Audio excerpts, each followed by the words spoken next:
Listen, y'all. Y'all know who this is?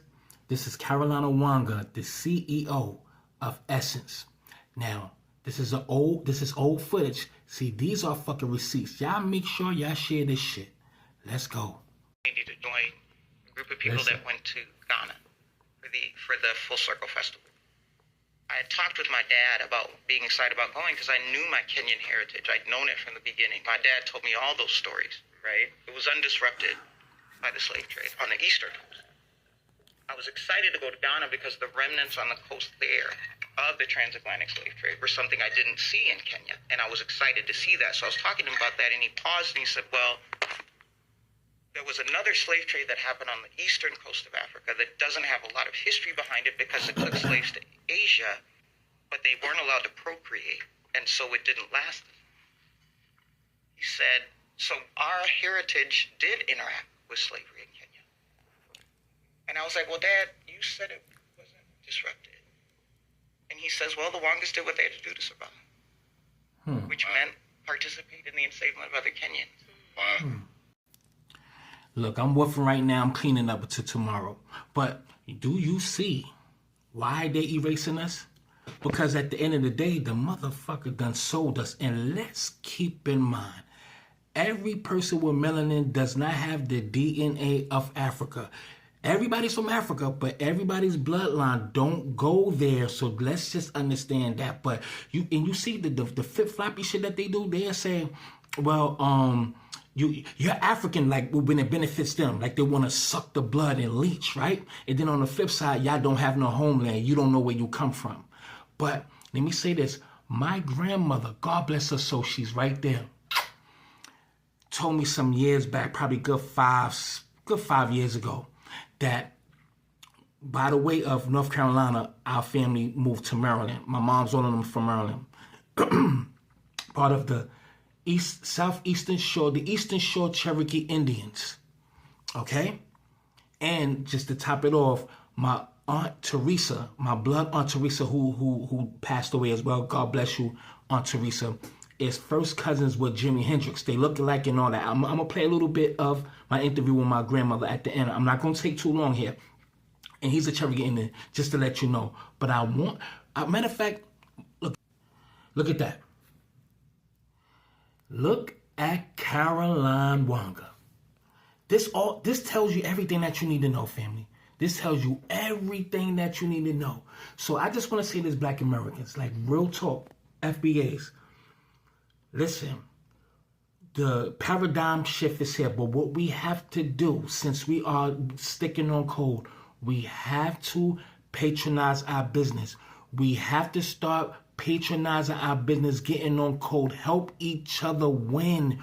Because I'm telling you, everybody is working to keep us exactly where we are.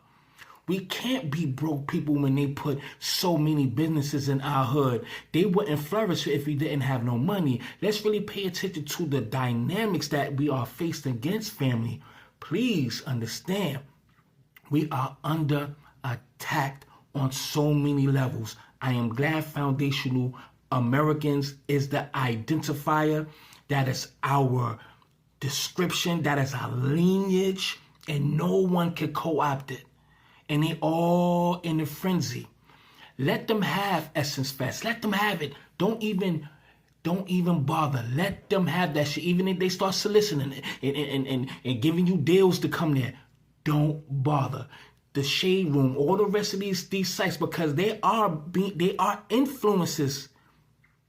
Stop subscribing. We have to stop. Let's really put this in motion. I know we are, but not just online. Politically, academically, economically. I think I already said economically. Everything. And let me just leave y'all with this right here. Slaughterhouse cases say the 14th Amendment applies to only and exclusively, pretty much, the Negroes. That's the first time I've heard that.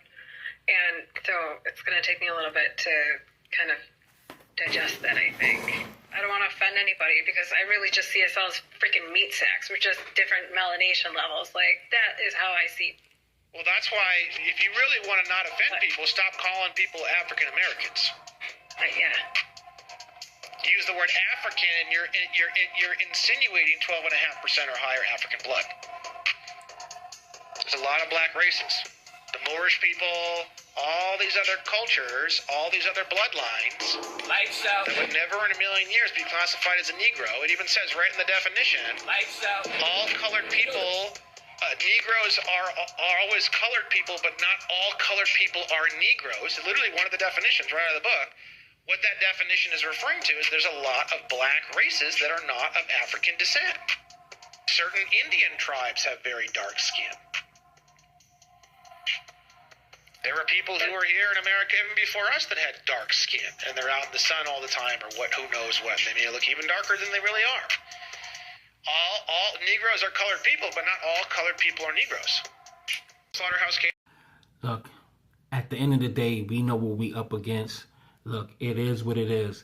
FBAs, stand up, do what we have to do. Listen, again, we inside our house getting our shit together. Everybody's working against us. We let everything just linger for decades. The shit stops now.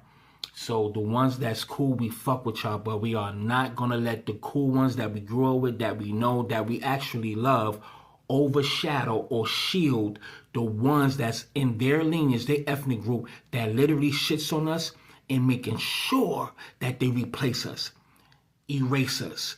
So that shit is dead.